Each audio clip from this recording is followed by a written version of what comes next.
Autêntico, sensível e sempre interessado nas questões do nosso país. Ele é responsável por filmes como O Homem da Capa Preta, Guerra de Canudos, Zuzu Angel, Salve Geral. Sempre presente no cinema nacional, eu tenho o grande prazer de receber aqui no estúdio do Revista o diretor e roteirista Sérgio Rezende. Sérgio, muito obrigada por você estar aqui. Bom demais conversar contigo, inclusive.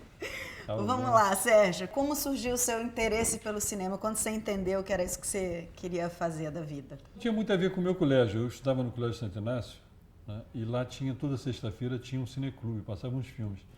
Eu era bem menino, devia estar lá no primário e tal, e fui ver um filme que era um filme de terror, de ficção científica, um negócio daquele. Aquilo me deu um pânico, um negócio. Até hoje, eu não vou ver filme de terror, nunca vi. Né? E aí eu fiquei anos sem ir ao cinema. E depois fui crescendo, essa coisa toda, e eu acho que eu fui um pouco querendo entender os mecanismos do monstro, né? O que era aquilo que foi capaz de me gerar uma emoção e um sentimento tão profundo, né? E aí lá no mesmo colégio começou a ter um curso de cinema, veio um padre de Belo Horizonte falar sobre cinema, e foi por ali. Aí eu fiz cineclube, meu pai tinha uma câmera de filme, na época também nada digital, era cinema mesmo, 16mm, comecei a fazer umas coisinhas. Aí você vai um pouco nessa vida assim do erro e dos acertos, né? Igual o esporte, né? Você é menino, você joga basquete, se não dá certo, você abandona. Se você faz uma cestazinha, opa, vou continuar acho que é por aqui, né? Então fiz um curta, fiz outro, foi dando certo e tal, e daí, de repente, quando eu olhei, estava enfiado até o pescoço no cinema. E você tem uma história com filmes de histórias reais, né? Assim, como é que é para você esse processo de adaptação também como roteirista? Qual é a maior dificuldade de você pegar uma história que realmente existiu e você eleger como é que você vai contar essa história, assim? Pois é, eu acho a minha vida menos interessante do que a vida do meu país e a vida dos outros, né? Eu acho que o cinema é uma questão do negócio das histórias, né? Assim como um ser humano, se ele não sonhar, ele adoece, segundo os médicos, eu acho que uma sociedade também precisa sonhar. E o sonho da sociedade são as histórias, na qual o filme é uma das grandes maneiras de contar, né? Agora, isso, quer dizer, fazer filmes inspirados em personagens e fatos da vida real, não tiram a criação, porque não existe, não é? Tudo que você de um filme, tudo é criação, tudo até é invenção. Até um documentário mesmo, é invenção, não existe. Eu sempre digo assim, por exemplo, Lamarca, né? Sabe-se que o Lamarca zanzou pelo sertão baiano durante um mês, junto com um amigo, Zequinha, perseguido pela polícia, e não teve com ninguém, e no final desses 30 dias ele foi descoberto e foi morto. Muito bem, não há testemunho desses 30 dias, mas sabe-se que ele andou 30 dias por lá. É preciso que você invente. Né? E sempre é preciso que você invente mentiras para contar a verdade. Eu acho que você tem que estar mais ou menos calçado numa pesquisa, no teu sentimento, não é, daquele personagem, daquela história, e a partir daí tudo é ficção, né? Eu acho que não tem a fórmula que eu vejo assim, que não existe, aliás, mas o método um pouco é o seguinte: sentir bem, pensar bem e realizar bem. Né? Então, para mim, a questão é essa mesmo. Se você tem que ter um sentimento sobre aquela história que você vai contar, aquilo tem que te tocar de alguma maneira. Depois é preciso que você pense sobre aquilo para você não falar besteira.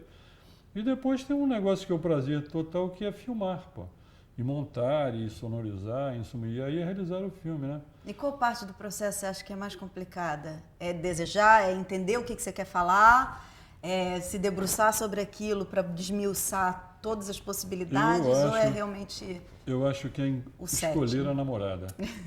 Entendeu? Você está na festa e tem um mundo de pessoas que podem se interessar. Qual eu vou pedir para namorar? Né? Quer dizer, que história eu vou querer contar? Eu agora estou vivendo um pouco isso assim. Né? Acabei o filme, já está sendo lançado, assim, e agora? Né? E tem tanta coisa que me interessa, tanta possibilidade. Então eu acho que a partir disso, quando você crava isso, quer dizer que você se apaixonou por alguma coisa. E a partir daí, para mim, no cinema, tudo é prazer. Entendeu? Pesquisar é prazer, escrever é um prazer medonho. Eu, aliás, faço cinema porque eu escrevo. E porque eu sempre escrevi. Eu não fiz curso de fotografia, não fui curso de cinema, na minha época nem tinha curso de cinema. Né? Eu não fui assistente de direção de ninguém. Quando eu fiz os meus primeiros filmes, era a primeira vez que eu vi uma câmera profissional, era a primeira vez que eu Que fiz O Senhor Não incrível. Acabou, que eu vi uma grua, que eu vi um traveling. Acontece que eu tinha escrito aquela história. Aquela E história eu te tinha- pertencia de alguma forma. Ela né? vivia assim, né? Eu sabia como é que eu queria contar aquela história visualmente, né? Uhum. Então é um pouco isso daí. Tudo assim no cinema me dá esse prazer enorme, né? Você tem duas histórias assim, tanto o Zuzu Angel quanto o Salve Geral, são histórias de mães que estão, de certa forma, tentando salvar os seus filhos, né? É verdade. E tem um pano de fundo histórico-político super forte, assim. Isso. Como é que é essa escolha, assim, do que aparece, o que é mais importante, né? Se é a história central que leva o pano de fundo, ou se, como é que você deixa o pano de fundo também ter força para entrar naquela história, né? Como é que você concilia isso? É diferente, porque o Zuzu era um filme nasceu um filme sobre a Zuzu Angel. Né? Quer dizer, então sobre ela e essa saga dela em busca do corpo do filho assassinado na ditadura e tudo mais. O Salve Geral, não, ele nasceu, vamos contar a história dos dias em que São Paulo parou aquela série de atentados, né, liderados pelo PCC, uma coisa que vinha do presídio. Então, o filme partiu disso. Ah, bom, e aí, que história nós vamos contar? Porque eu acho que tem uma coisa muito diferente, né, Natália, que é o assunto e o tema. Então a gente não se dá conta disso assim. Vamos fazer um filme sobre futebol? Ah, ok, futebol é o assunto, mas qual é o tema? Pode ser covardia, vitória, ambição, dor, sofrimento. Né? O tema é diferente do assunto. Sim. Então eu acho que o nosso assunto ali no Salve Geral era, a partir dessa coisa, daquela rebelião dentro dos presídios, nas ruas e tudo, e aí a gente foi achar um tema, né, que era como é que uma mulher da classe média, que em princípio estaria longe desse mundo, como é que ela cai na tempestade? Através do filho, que num acidente, né, uma coisa de garoto, de trânsito, de carro, morre uma pessoa, mata uma pessoa e ele é condenado e ela é mergulhada naquele universo que a gente queria contar. Então tem um pouco essa diferença do Zuzu, que já era a história de uma mãe atrás de um filho, no caso morto, e a história do outro é que a partir de uma história, de um fato da realidade, a gente inventou essa mãe, né, e esse filho e a trajetória deles. E essas questões humanistas, elas de certa forma, elas também permeiam um pouco a sua trajetória, né? Você fez na televisão também o Questão de Família, que tratava um pouco desse universo, né? Das relações humanas. É um assunto que te interessa. Demais, Bastante, pô. né? Demais. É porque eu vejo isso que a gente estava falando assim, não é? Quer dizer, eu acho que o cinema é contar histórias, né? E que histórias me interessam? Poderia ser que me interessasse, por exemplo, contar piada. Pô, que é uma maravilha, eu adoro ouvir piada e vejo que as pessoas, né? Então, mas eu não sou, não é do meu jeito, né? Sim. Então eu quero contar histórias e que de uma certa maneira, minha pretensão é um pouco assim, que eu conte uma história e que depois a pessoa vai de noite e no dia seguinte ele ainda pensa ainda naquela história. Aquilo ainda fica Né? ecoando. Que aquilo diz assim, pô, cara, isso aqui tem a ver comigo, com a minha vida, com o meu país, com a minha sociedade. Né? Eu tenho um pouco essa ambição, assim, de ir através das histórias que eu conto no cinema, que a gente possa, de alguma maneira, participar da construção do país, pô, né? Quando eu fiz o Canudos, né, isso me deu um mega prazer, assim, porque Canudos era o livro do Euclides da Cunha, o livro mais difícil, o livro que ninguém lê, e que é insuportável, a terra, O livro o que é homem. bom depois da segunda metade. Exatamente. Aí, de repente, esse tema, e uma coisa inspirada naquele livro, está passando na televisão 4 dias no formato de minissérie, botar aquele assunto na roda da É sociedade maravilhoso, brasileira, com certeza. cara, isso é um privilégio gigantesco. Trazer de o você- assunto à tona. Assim como O Exatamente. Homem da Capa Preta também, que foi um filme premiado, né? Um filme que tem uma importância histórica, né, para o cinema brasileiro super forte, né? Não, e tem outra, viu, Natália? Porque, na verdade, a história do cinema é a história das grandes histórias dos países e dos seus coisas. Quer dizer, os americanos fizeram da conquista do Oeste, que é um fato sociológico, econômico, eles fizeram disso um gênero de cinema, Gênero, que é o que é o western, western. né? Não é isso? Eles fizeram da participação deles nas guerras um gênero. outro gênero, é o filme, verdade. você vai no videoclube, filmes de É guerra. verdade, a prateleira, né? É a história deles. O cinema Exato. russo, o Eisenstein, é o Alexandre Nevsky, o Ivan Terrível, o Encoraçado Potemkin. É isso em todas as cinematografias, as pessoas, porque essa questão, as sociedades querem ouvir as suas histórias. Pô. Sim. Né? E eu vejo que o cinema brasileiro ele se dá bem assim com o público quando ele conta as histórias que só nós podemos contar. Quem é que poderia fazer Cidade de Deus? Um alemão? Não. Não. Quem é que podia fazer os filmes que só nós? Tropa de Elite. Então, e mesmo filmes que tem outra coisa, que são musicais, é o Cazuza, é o Luiz Gonzaga. Nós, quando contamos as nossas histórias, ou Os Dois Filhos de Francisco, o público está ligado. Porque se for para ver fantasia, ele vai ver filme da Walt Disney. Se for para ver filme de efeitos... A gente tem que fazer aquilo que a gente Nós faz melhor, temos que fazer, não é isso? Ninguém vai tomar coco no Japão e nem comprar computador na Bahia. É maravilhoso. Não é isso? Muito bom. Perfeito, muito bom. E Sérgio, em termos de linguagem, assim, a gente está falando dos temas e tal, dos assuntos que te interessam, de uma maneira mais formal, assim, como é que você avalia o seu percurso, a sua trajetória, assim, você acha que você mudou? Tem coisas que recursos que você utiliza hoje que há um tempo atrás você falaria, não, isso eu não gosto? No começo, como eu disse para você, eu não sabia fazer filmes, né? Eu sabia as histórias que eu queria contar. Então tinha um pouco o negócio dos parceiros. Eu até agora, por exemplo, o Nonato Estrela, que fotografou O Nome da Lei, ele era assistente de fotografia do Edgar Moura, lá no Senhor Não Acabou e tal, não sei o que, a gente começando a fazer cinema. Então tinha um pouco naquele filme, por exemplo, era o Edgar, que já era um grande fotógrafo, e tinha um pouco essa questão da parceria, de como é que a gente vai filmar isso, como é que a gente vai fazer esse negócio. Ao longo da vida, né, eu fui ficando mais experiente, mais malandro com esse negócio, aprendendo mais. Mas houve um momento assim que eu comecei, acho que ali depois do Canudos e no Mauá, eu fui entrando assim por uma área, assim, um cinema muito clássico na maneira de decupar, de montar, né? E também os temas pediam um pouco esse negócio e tudo. E aí eu me enjoei assim de filmes grandes, né? Era o Canudos, o Mauá, mega produções. Falei, eu vou zerar a pedra, vou começar tudo de novo. Né? E aí recomecei, digamos assim, com quase nada, que foi um filme que eu fiz em 3 semanas, com uma equipe de 10 pessoas, né? E com 6 ou 7 atores, um negócio bem pequenininho. E aí também já com a experiência e tudo mais, comecei um pouco a, sabe, não ficar mais muito amarrado numa decupagem clássica, sabe, de começar a deixar as coisas mais soltas. Eu acho que me liberei também, eu tinha muito, como eu escrevi os roteiros, eu era muito amarrado nos diálogos, sabe? Também isso abria essa coisa para os atores, no Salve Geral, assim, com a Andréia, foi demais, assim.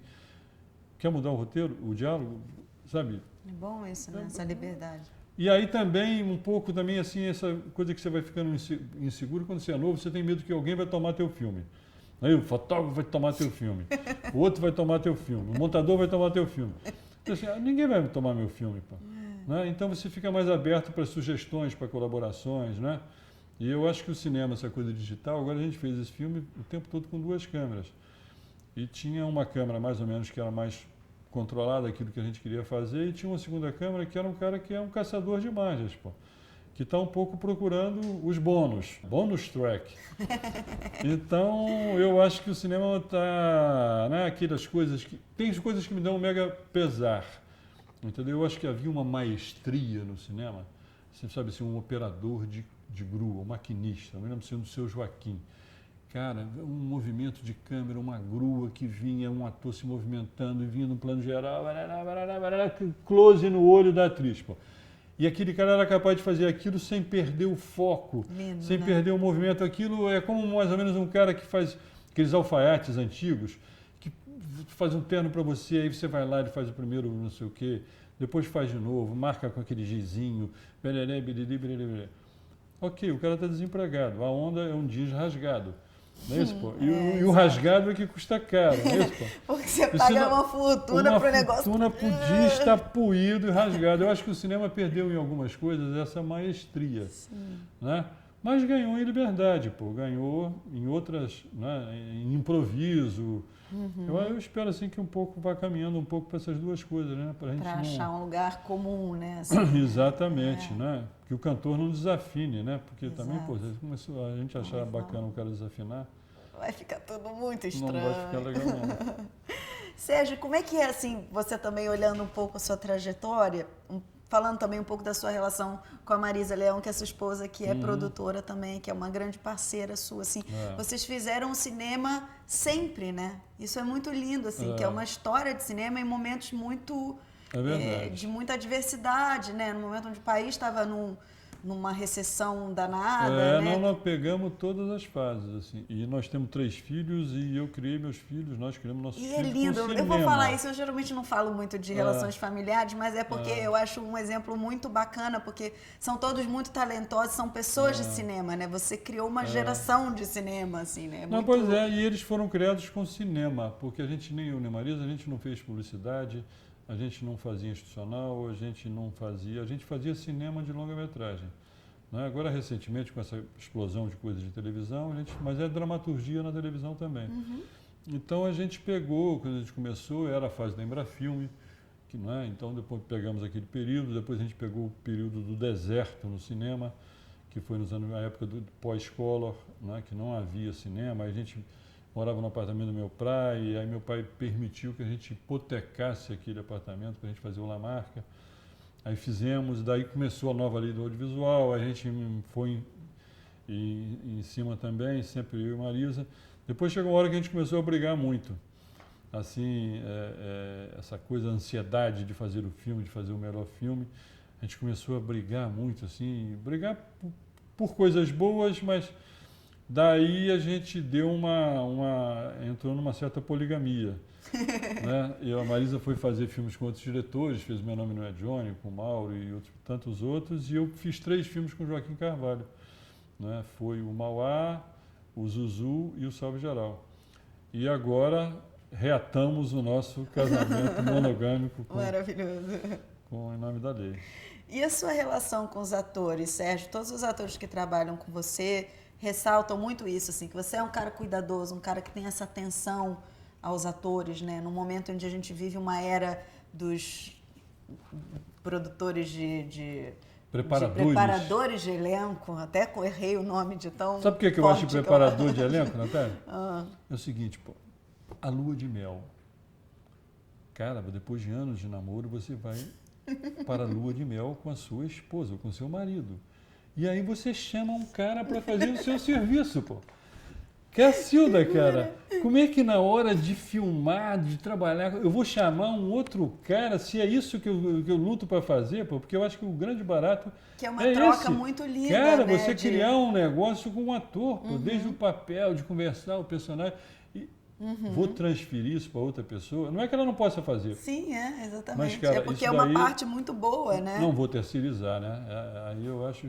E eu acho, assim, esse negócio de ator, eu, sem falsa modéstia, eu acho que eu sou bom nisso, de dirigir ator.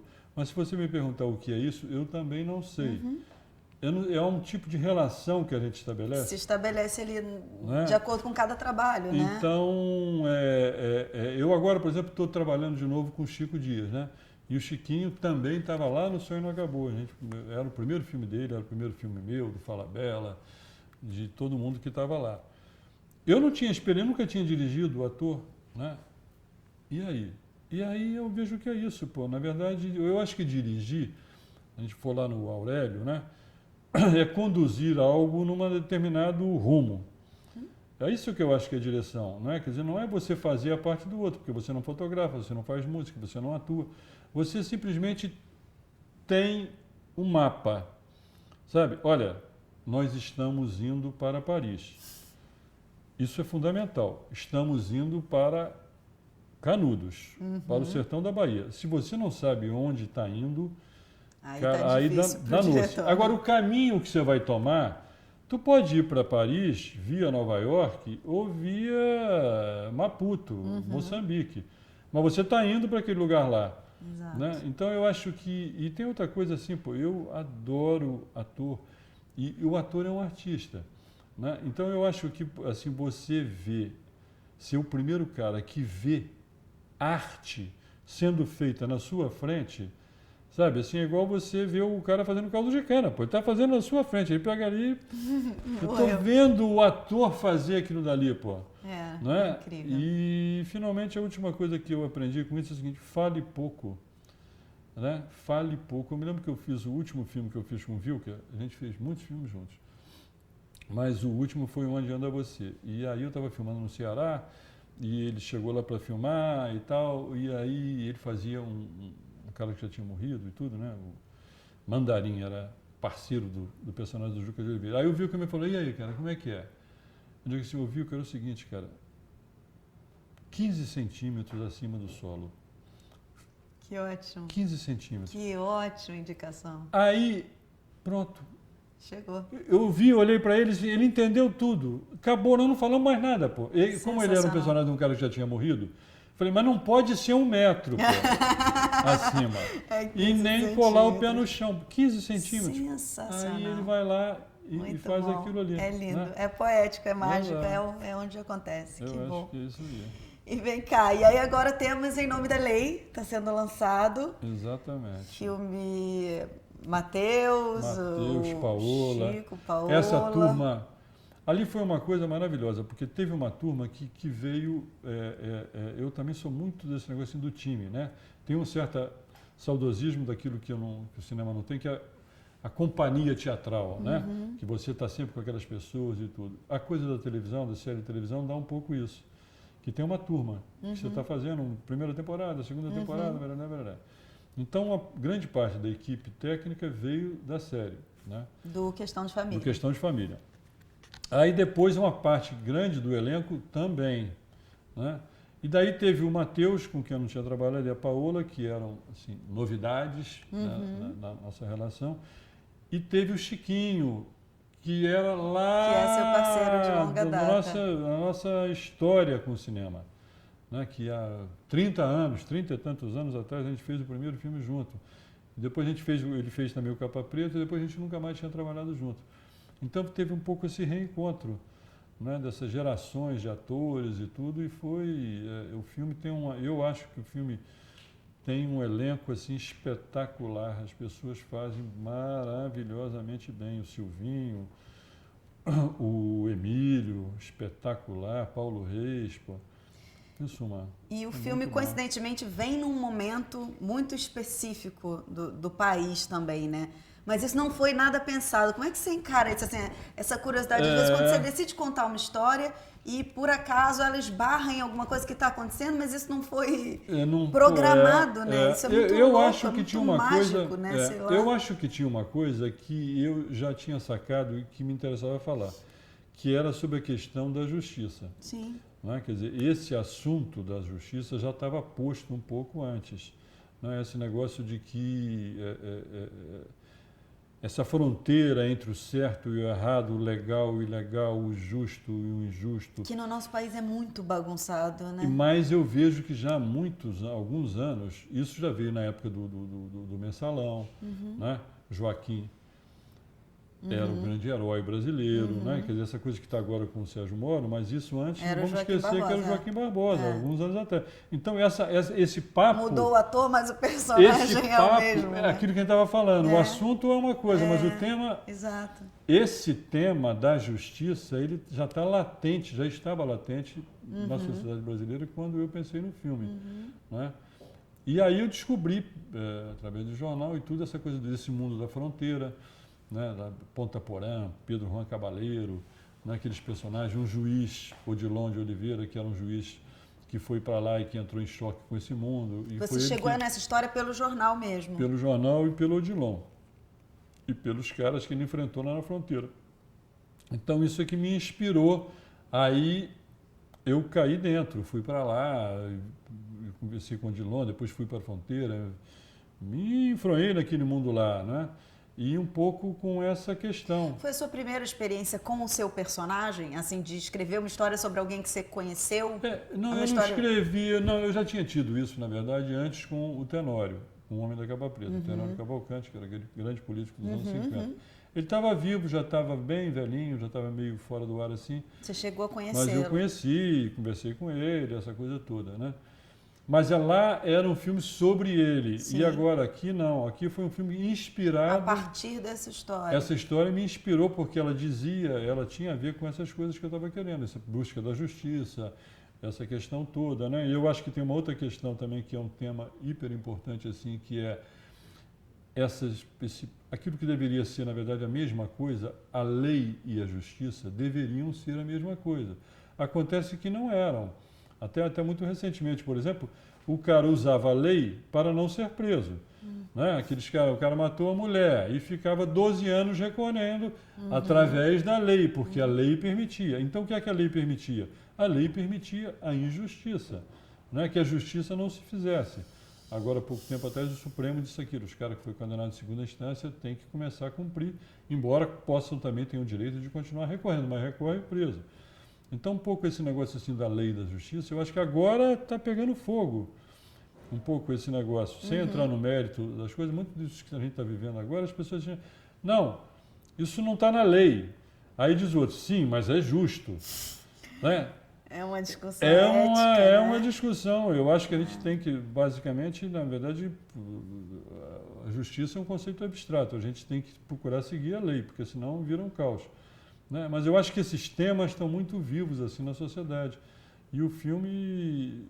Eu não podia imaginar isso que está rolando aqui agora, mas achava que esse tema da justiça era pertinente. E que a gente tem no Brasil um grande descrédito com o Poder Executivo, um imenso descrédito com o Poder Legislativo, e, de uma certa maneira, o Poder Judiciário é um pouco uma tábua de salvação para a sociedade. Se ela, de fato, vai ser, a gente vai ver, mas acho que há essa visão assim, majoritária na sociedade de que é lá que podem estar os salvadores da pátria, se é que existem esses casos. Tá certo, veremos. É isso aí. Muito boa sorte com o filme. Opa, obrigado. Obrigada muito Maravilha. pela sua presença, adorei foi o papo. Um bom muito prazer. bom. Conversar muito é sempre bom. Que bom. Maravilha. Bom, se vocês quiserem ver a entrevista na íntegra, entrem no site revistadocinemabrasileiro.com.br. Eu deixo vocês com mais um filme de micrometragem. Até mais.